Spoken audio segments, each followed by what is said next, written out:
We just had to refocus the attention or get people to notice what was on the periphery, because it was what was on the periphery that tells the complete story. Because without the nice, beautiful big houses that people paid to visit, all that wouldn't exist without the people who inhabited those slave dwellings.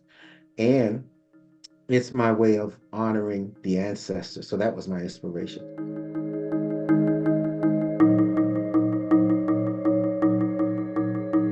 Thank you for joining this American Inspiration event presented by the Boston Public Library and American Ancestors in partnership with the GBH Forum Network. I'm Kristen Motti, a programs librarian at the Boston Public Library and a producer of tonight's event. My co-producer, Margaret Talcott, has a family conflict, so couldn't join us this evening, but she and the team behind the scenes are delighted you're with us here in the land of American history, Black history, just days before the Juneteenth holiday. Before we start, some background on tonight's featured guest. Joseph McGill Jr. of Ladson, South Carolina, is a founder of the Slave Dwelling Project. He was previously a field officer for the National Trust for Historic Preservation. He is a former executive director of the African American Museum in Cedar Rapids, Iowa, and the former director of history and culture at Penn Center, St. Helena Island, South Carolina. McGill was also a park ranger at Fort Sumter. He appears in the book Confederates in the Attic by Tony Horvitz. He is also a member of the South Carolina Humanities Council Speakers Bureau and holds a Bachelor of Arts degree in Professional English from South Carolina State University. Herb Frazier is a Charleston, South Carolina-based writer. He is a senior projects editor at the Charleston City Paper. Frazier has edited or reported for 5 daily newspapers in the South. He is the author of Behind God's Back. He is a co-author of We Are Charleston, Tragedy and Triumph at Mother Emanuel with Marjorie Wentworth and Dr. Bernard Power Jr. His forthcoming book is Crossing the Sea on a Sacred Song. Now, our Q&A moderator, Cynthia Evans, is research director of American Ancestors 10 Million Names Project, a collaborative project dedicated to recovering the names of the estimated 10 million men, women, and children of African descent who were enslaved in pre- and post-colonial America. She is a researcher, historian, and genealogist with more than 10 years of experience in African American history and research and 5 years of experience managing a genealogy center in Austin, Texas. There, she partnered with other local archival institutions to create Austin's first African American Genealogical Symposium. She holds an MA in Museum Science. She'll join us later in the program. Hello, everyone. This is Joseph McGill. I am the founder of the Slave Dwelling Project. And thank you for the invitation to be speaking to you today. The book is the culmination of 14 years of work sleeping in slave dwellings. I've been a public historian in many ways. I'm a Civil War reenactor. Being a Civil War reenactor required doing research because we are presenting to the public a part of what happened in history, and they're seeing it. It's tangible. They could feel it. They could touch it. They could hear it. The research that was necessary to get me to that point of being a Civil War reenactor is also the research that revealed to me that what I learned in school was not what was right, not the things that made me proud to be an African American, a Black American, because they taught me that enslaved people were happy to be enslaved, and the people who enslaved them were benevolent, were good to them. This research taught me that I come from a proud past, from a people with knowledge and skills and agency. And this knowledge and skills and agency came to fruition in this project that's now called the Slave Dwelling Project. this very simple concept of finding slave dwellings wherever they are and spending nights in these spaces, bringing the attention to these spaces that they so rightly deserve. And in doing that, we go to these sites, we have access to these sites, and we do these things that are not normally done there. Of course, sleeping in them is an odd thing. Initially, it was just me sleeping in a slave dwelling. The very first slave dwelling was Magnolia Plantation and Gardens. I got through that when I woke up in a slave dwelling on a property that I was not familiar with and taking a walk to the cemetery to the place where the enslaved ancestors were buried and seeing indentions in the earth of people who were, if lucky enough to have been uh, buried in a box. That indention in the earth was that verification that that box formerly caved in and the earth above it conformed. And it was for those people that the slave dwelling project was for, because it was those enslaved people who were muted while they were on this earth. So now here I am representing them. And I went along the way, I got the second uh, permission to go to Bluffton, South Carolina. When I made that awkward phone call to them, they understood what I was asking of them because they, like myself, were aware of preservation, knowing how touching and feeling things, historic things, can help bolster the story of the people you are talking about. So they welcome me with open arms. I had an opportunity to sleep in that bed that's on the screen.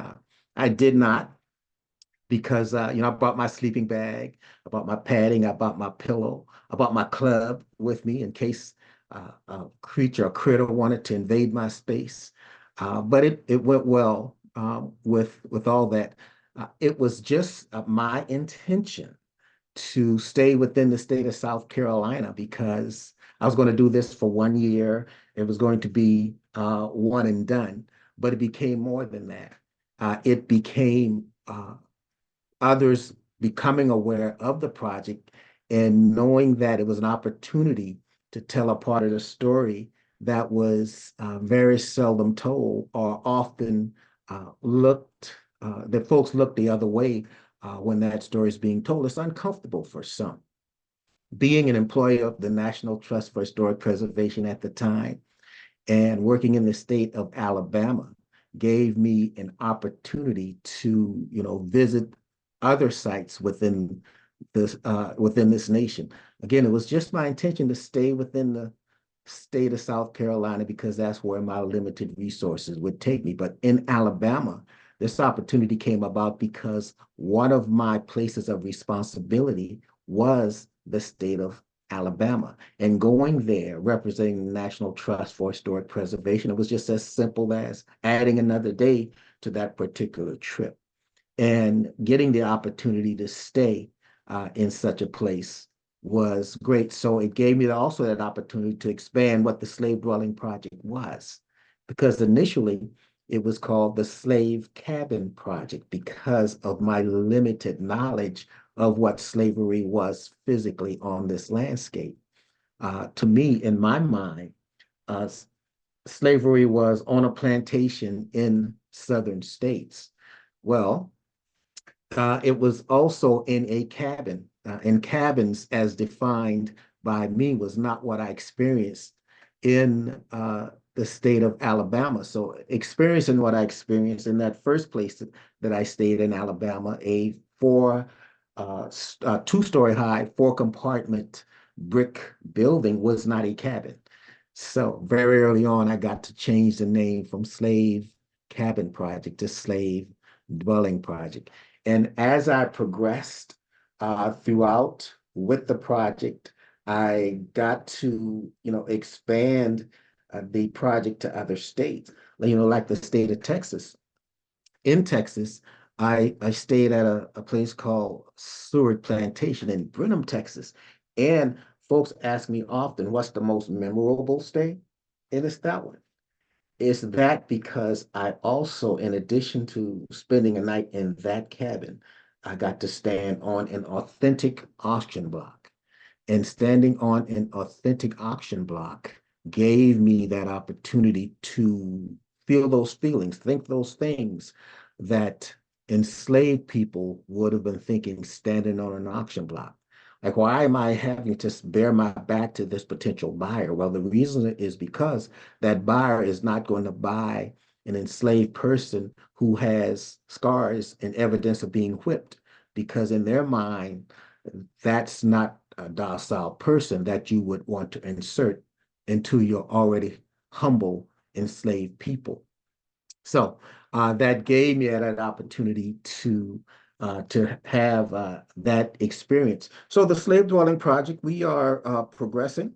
We are still doing what we do. We have evolved in a lot of ways. One means of evolution is, sleeping is easy. Anybody can sleep in a slave cabin, and people are welcome to join us. But we do more than that. We have conversations around campfires. We have lectures. And in these lectures, we talk about slavery and the legacy that is left on this nation. So we are still prospering. We do a living history programs. I'm not always alone when I come to some of these sites. We also do our conference will be coming up this year in Philadelphia. We're going to be talking about slavery that persisted in the northern states for the time that it did. So we're going to be around. If you guys want to check out more of what we do, just visit the website. That's slavedwellingproject.org, slavedwellingproject.org. So one way that we managed to keep this story alive, to be amongst this earth beyond our existence, our meaning myself and Herb Frazier, the gentleman that you're going to be hearing from next. We thought that collaboratively we could write a book, and we were successful in doing that. So I want to thank you for the opportunity to be here before you. I'm going to be back with you later during the question and answer period, and I'm looking forward to that time. Thank you, Joe. And thank you to our host for giving this opportunity to talk about Joe's incredible journey around the country in the last 14 years. Joe has visited slave dwellings in 25 states in the District of Columbia, and he spent more than 150 nights in slave dwellings. And I must admit that I have not done nearly as many sleepovers as Joe or the gentleman standing to the left of Joe, Terry James, who lives in Florence, South Carolina, has spent the night in more than 50 sites with Joe, and he does so in a rather unique fashion that we talk about in the book. But what I bring to this project is my more than 40 years plus history or experiences as a journalist. As a reporter for the Post and Courier, my hometown paper here in Charleston, I have traveled to West Africa and the Caribbean, and I have written about the contributions that our ancestors have made to the development of Low Country, South Carolina and Georgia culture, which we call Gullah culture here in the Low Country of South Carolina and Georgia. And there was a time I left daily journalism briefly it wasn't brief, it was almost 10 years actually. And I was the PR director at Magnolia Plantation and Gardens in Charleston, South Carolina. And my experiences as a journalist also helped me help Magnolia shape its public programming to share with our visitors at Magnolia, a former rice plantation on the Ashley River west of Charleston, how people of African descent made that site a very prominent, not only prominent garden, but also helped it help the owners have a somewhat successful farm and rice growing venture there. Now, it was in 2009 that Joe was hired by the owners of Magnolia to help them evaluate the renovations of the three 1850 era cabins. And I was at Magnolia at that time, and Joe made the comment that if whether he wanted to spend the night in a cabin, one of the cabins. It was kind of an off the cuff comment that someone took very serious and said, if that's what you want to do, yes, you can do it. And Magnolia was their first site where Joe spent the night in a cabin, and that was Mother's Day weekend in 2010.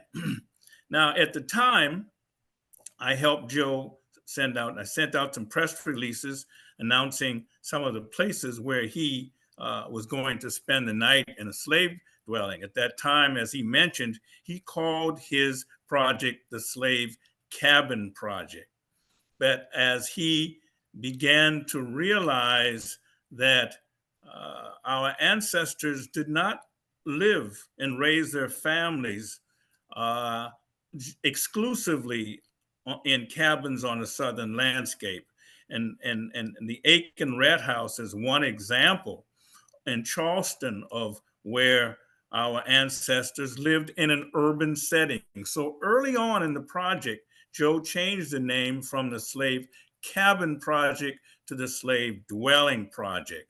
And I was sending out press releases, and the media jumped on it immediately because as a former reporter at that time, I knew that his story and his mission, his project, his message is so unique that reporters would gravitate to it. And Herb Frazier, who no relation to me, was a reporter at the time at the Charlotte Observer. He spent the night with Joe at Hobcar Barony, and NPR picked up the story, and that's when Joe's story and his mission, the Slave Dwelling Project, began to take on a national profile. Well, I sort of backed away at that point, and he didn't need my help anymore.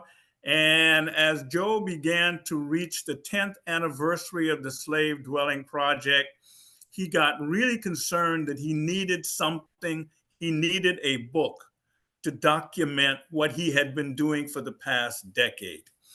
The University of Virginia Press, the University of Georgia Press had approached him about collaborating with him to write a book on his project, but those didn't bear fruit. And I decided that I would help him write the story of his work for the past decade. I had been part of other book projects before, so I had a sense on what we needed to do. And what we needed to do was really already somewhat there, because the foundation of the narrative, the foundation of the story was built upon the blogs that Joe had written. After his cabin stays, he wrote a 500-word blog that was posted on websites. And then as other people joined him in this experience of sleeping in slave dwellings, they too wrote about their experiences. So we collected all of these blogs and we started to build upon it. And what we added to this, we added the history of the sites where he'd visited. We added the history of the people who owned the sites. We added the stories of the people who were the descendants of the people who were enslaved at some of these sites. But what was very important to add to this narrative was the voices of the people who had been enslaved at these locations. Because as we know, that when these people walked this earth, their voices were muted, and we wanted to give voice to the formerly enslaved, to the enslaved people, and also give voice to formerly enslaved people. So we used a lot of resources to pull out of the history books and the archives, those voices, and we started to put that together.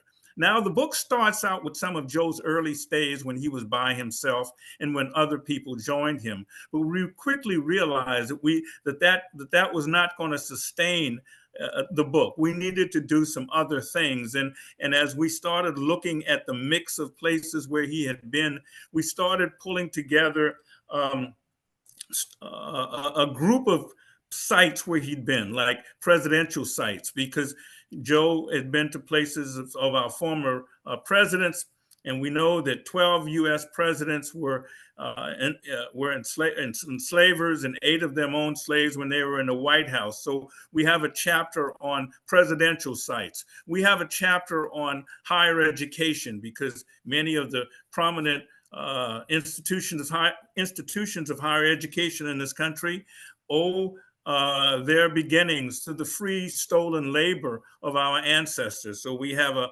higher ed chapter. We also have a chapter on some of the places that where people go to vacation, state-owned and state and federally owned parks that are built on the sites of former plantations.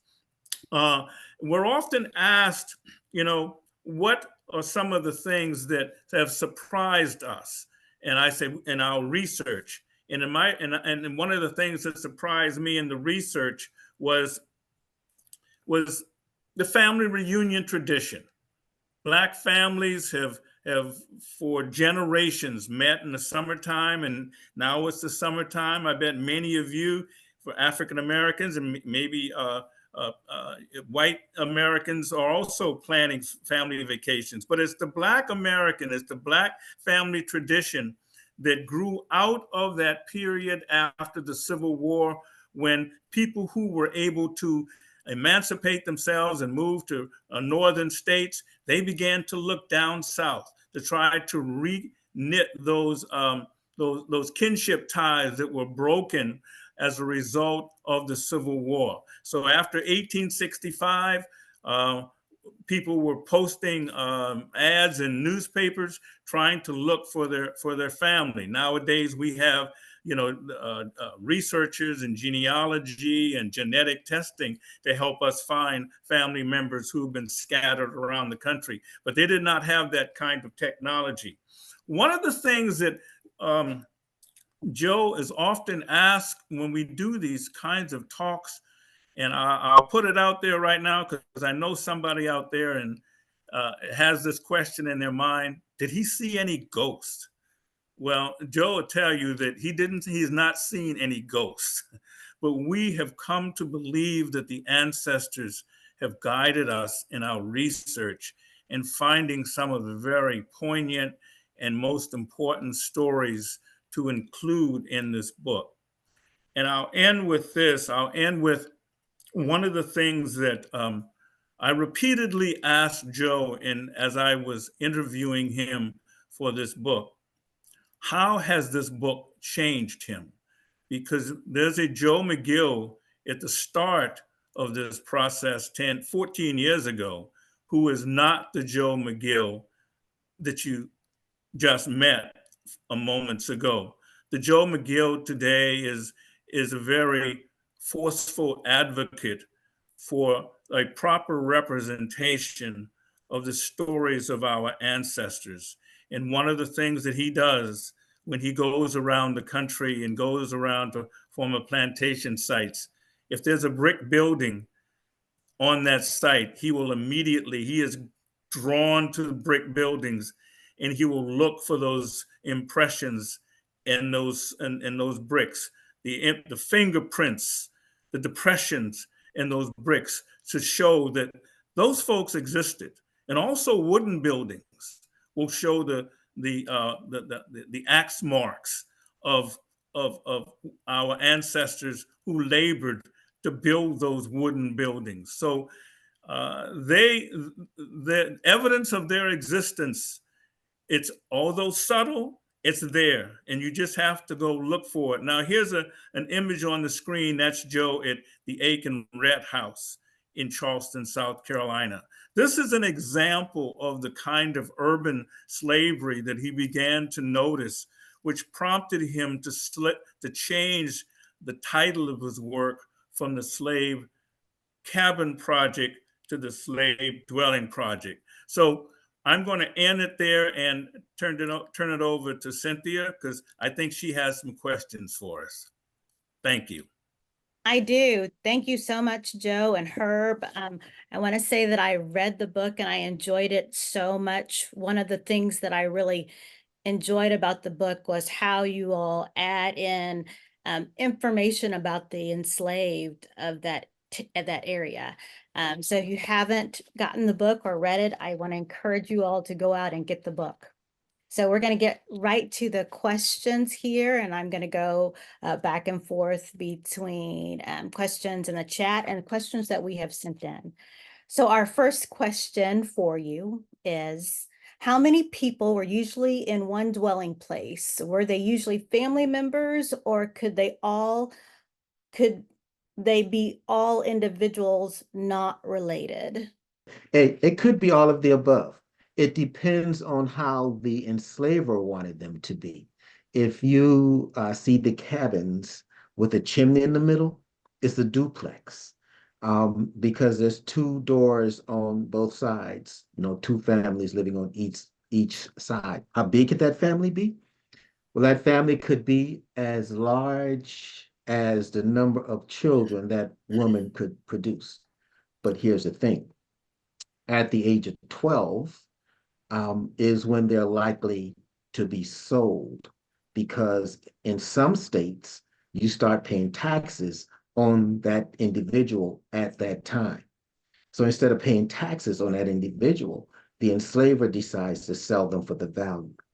The value is higher, especially for young ladies, because that's when they can start producing more. And of course, for young men, as young men get older, their values increase. So how many people in one cabin?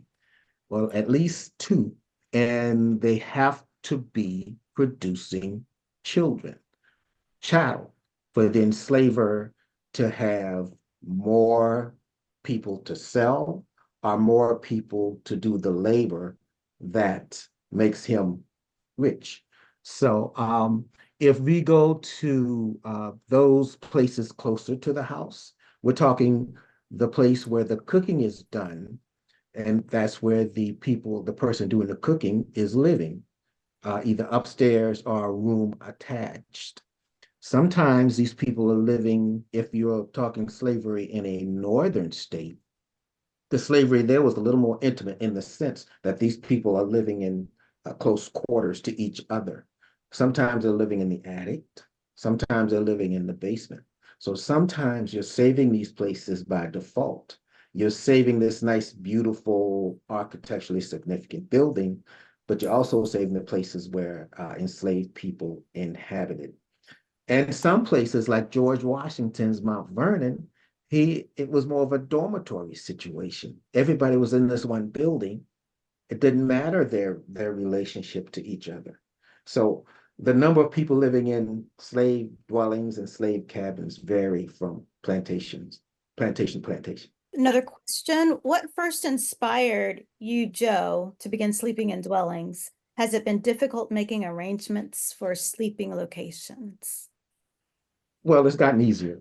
Initially in 2010, when the inspiration came to me because of lies that I was taught, and seeing that preservation was a thing, and being a Civil War reenactor at the time, and those things coming together, and working for the National Trust for Historic Preservation, knowing that there was a formula out there to save buildings.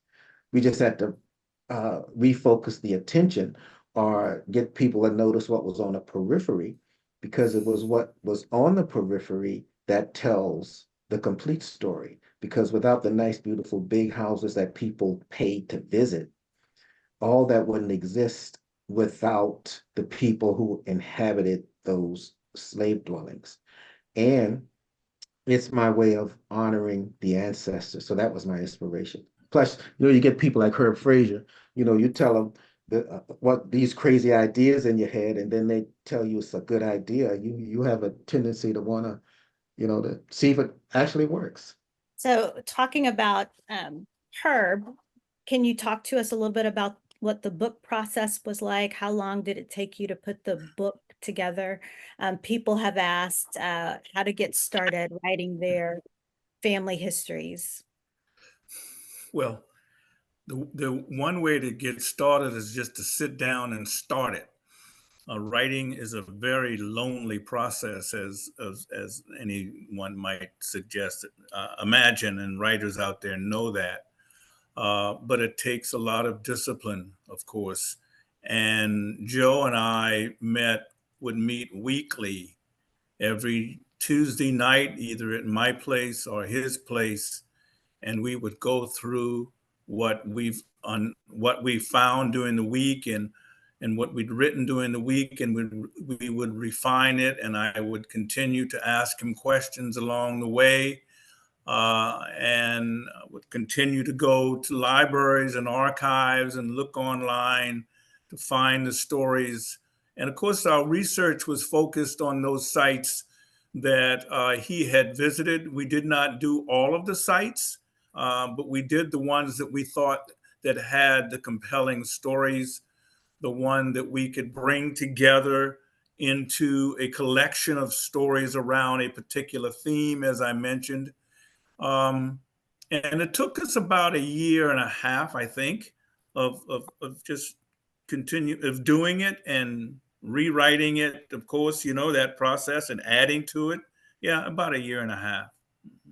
And so I know you've talked about Joe doesn't experience the ghost, but we did have a question asking what was it like in the slave dwelling? Do you feel their presence? I feel what's around me in the environment. If there's a fireplace ablaze, I feel that. If it's hot, I feel that. If it's cold, I feel that. The presence of the ancestors, do I feel it? I don't know what it feels like. I I do not try to deny anything. If anybody wants to, a spirit wants to come into that space, they're more than welcome. I'm just visiting for the time that I'm visiting there. But I don't go seeking them. I don't go looking for them. I don't try to conjure them. Um, that's not what I do. When I first started in 2010, I would get requests from ghost hunters, ghost hunting outfit TV shows, and I had to quickly shoo them away because that's not what the project is all about. But what they're seeking and what the folks who are more spiritual are seeking are two different things. They're seeking those opportunities to commune with the ancestors, if indeed that is possible. I don't seek that. I gotta keep my mind in a place where I'm ready to go to the next place, for the reasons I go there, and that's to bring attention to the places, let folks know that we need to focus on these places and focus on the people of these places, because, that's where the story is. That's what made all that they're visiting possible. So no, I don't try to go to places and take my minds to places where I can't control. So for both of you, this question is for both of you. What has surprised you during this journey? You want to go ahead and start that off, Joe? Oh, I was going to yield to Herb.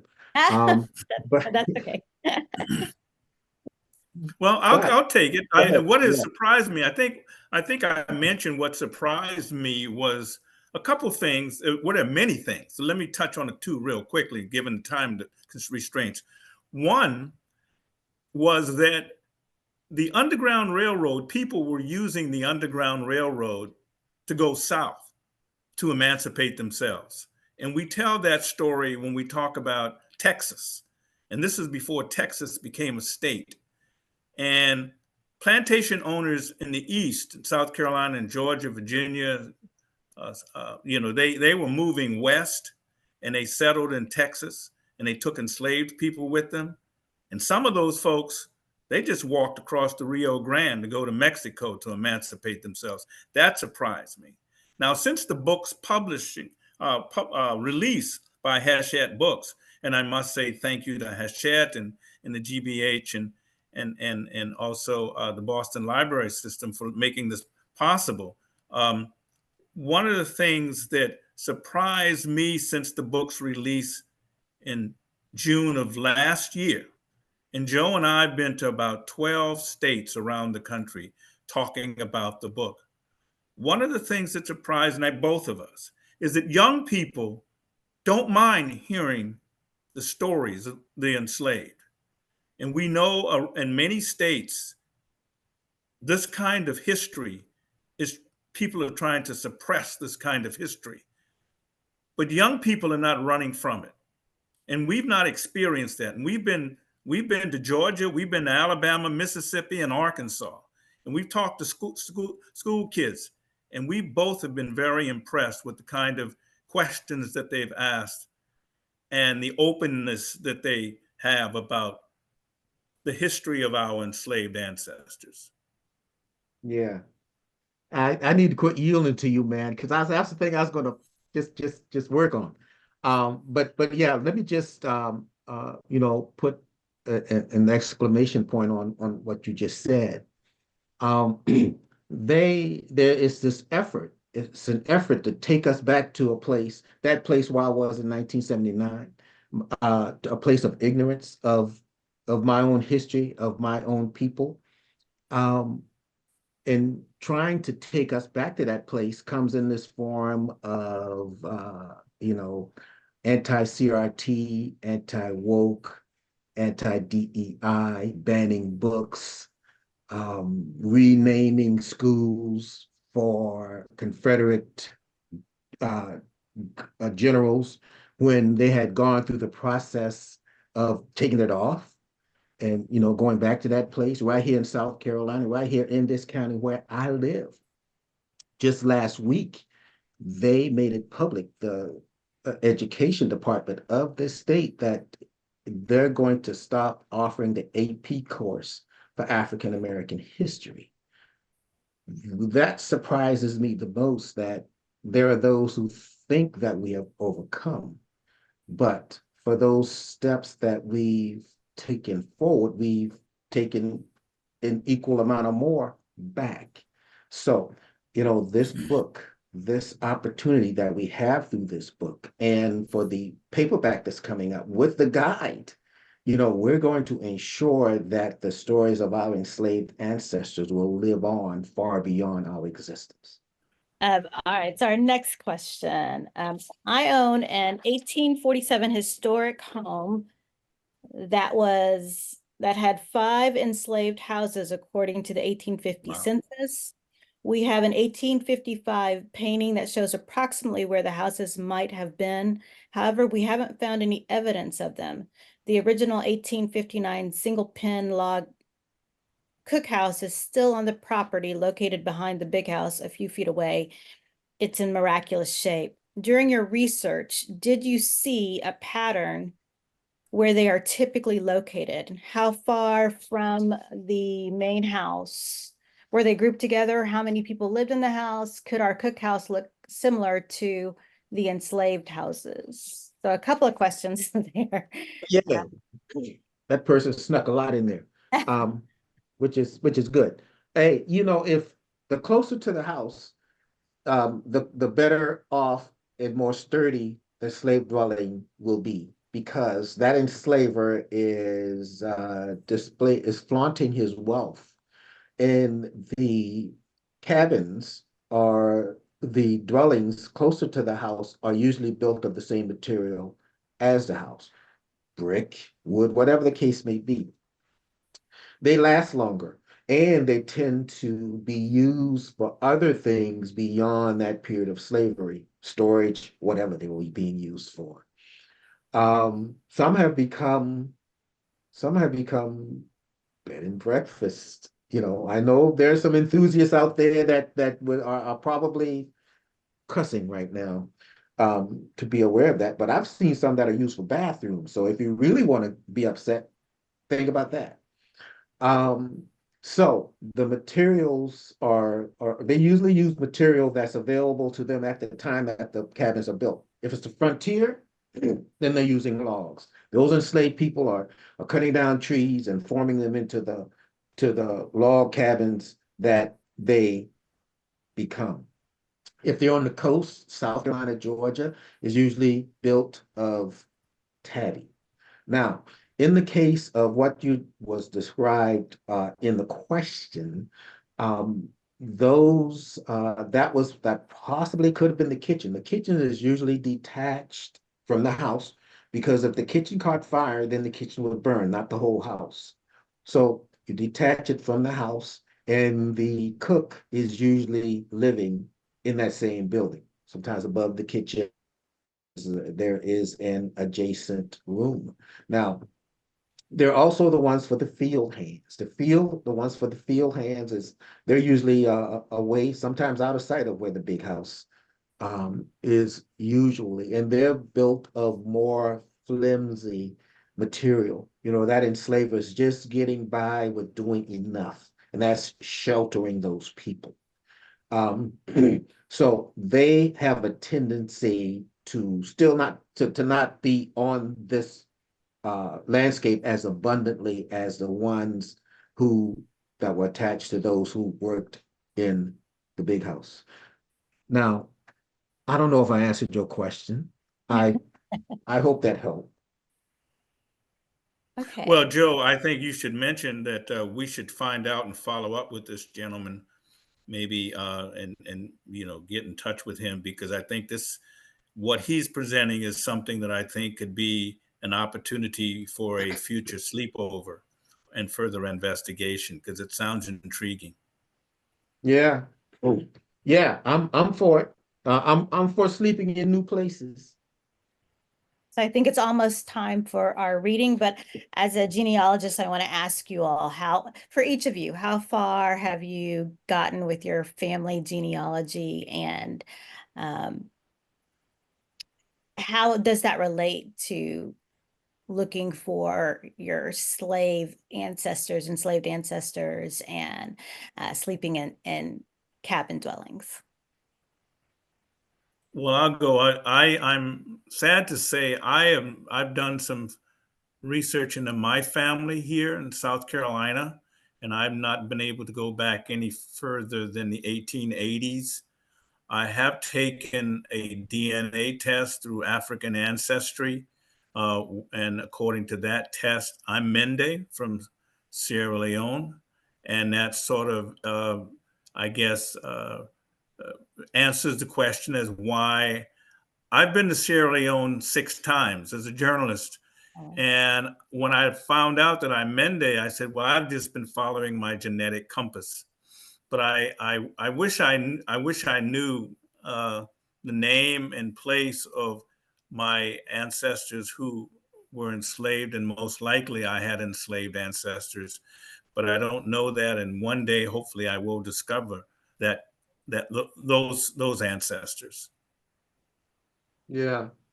Well, for me, it's kind of like the answer I gave for why I don't try to commune with the ancestors.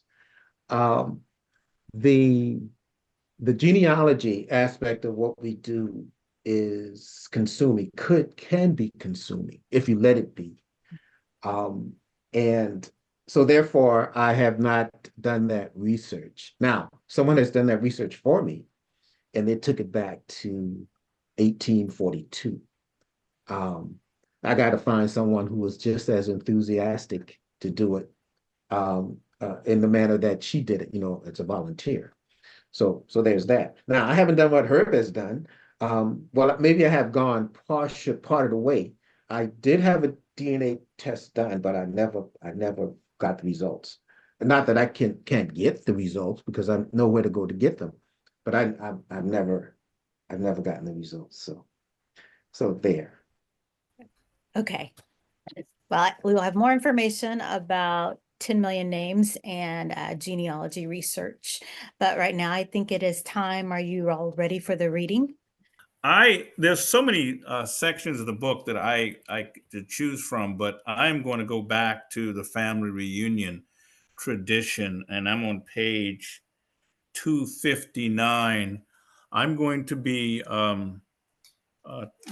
talking about this family that Joe spent the night with at a plantation, Somerset plantation in North Carolina in 2019. And there was so much going on during this event that it's the Dickerson Wood family, and they're scattered around the country, and they came to Somerset Place, historic site in Cresswell, North Carolina, to spend the night. And those folks are the descendants of Kufi and Sally, who were enslaved people at Somerset. And during their visit at Somerset, the young people initially didn't understand why their elders brought them to this former plantation site.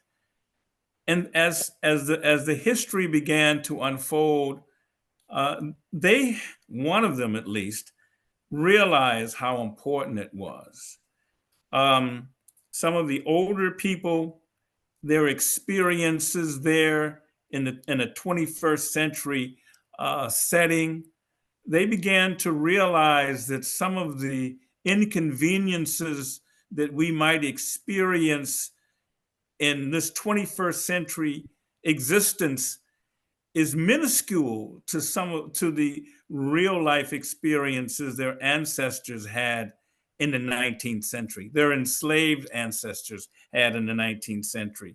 So I'm just going to read the last 3 paragraphs of that family reunion chapter, and you'll get a sense of how they positioned themselves, how they reacted to the environment, and how they coped with some of the inconveniences of sleeping at a former plantation and sleeping in a dwelling on that plantation.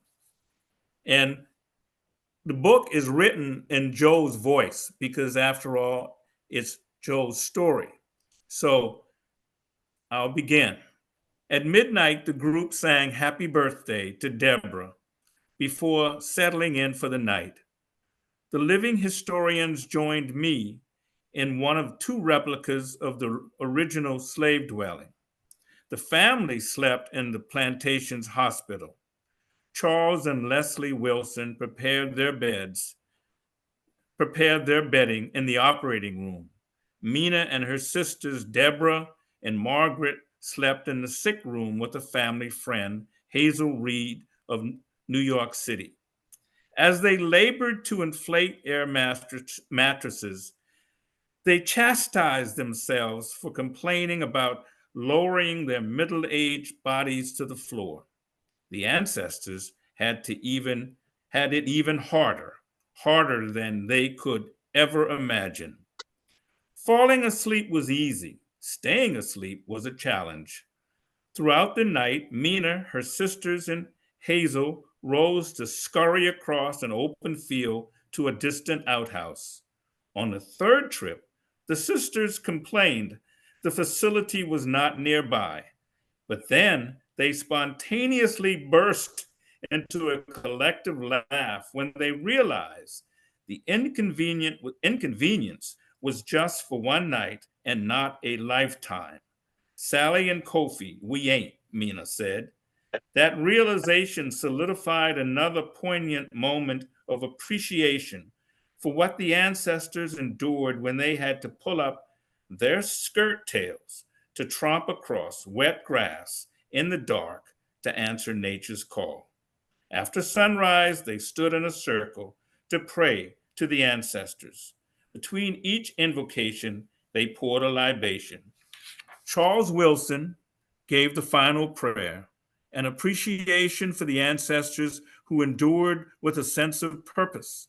With tears streaming down his cheeks, he expressed gratitude for them. The ancestors could suffer two deaths. The first came when they died. The second could occur if their descendants forgot them. So that's the end of the chapter 15 on family reunions. And as I said, I was surprised to learn that our family reunion tradition grew out of that period after the Civil War, when our ancestors were trying to reconnect those kinship ties that had been broken by slavery and the Civil War. When I started this, as I already said, I was a little naive to this subject matter of enslavement. You know, the 12 presidents who enslaved people, the 25 signers of the Constitution who enslaved people, the 41 signers of the Declaration of Independence who enslaved people. I had no knowledge of that going into this project, nor that I thought that institutions of higher learning had their existence, became into being because of slave labor, the stealing of their their opportunities to be profitable to themselves and maintain their ability to build wealth. So my very first sleepover at an institution of higher learning was Sweetbriar College, and I want to read two paragraphs about that experience.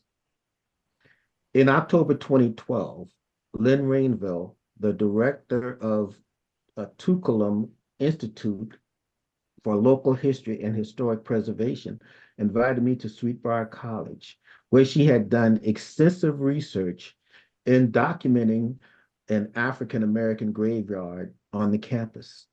After my visit, she was named dean of the college, founded on a former plantation established by Elijah Fletcher, a Vermont businessman who moved to Virginia. He once called slavery a curse on the country. However, by 1846, he was one of the area's 10 major slaveholders. Embedded in Fletcher's narrative is the story of Martha Penn's unusual letter to Fletcher, dated February 16th, 1854. Rainville includes this story in her 2019 book, Invisible Founders: How 2 Centuries of African-American Families Transformed a Plantation into a College.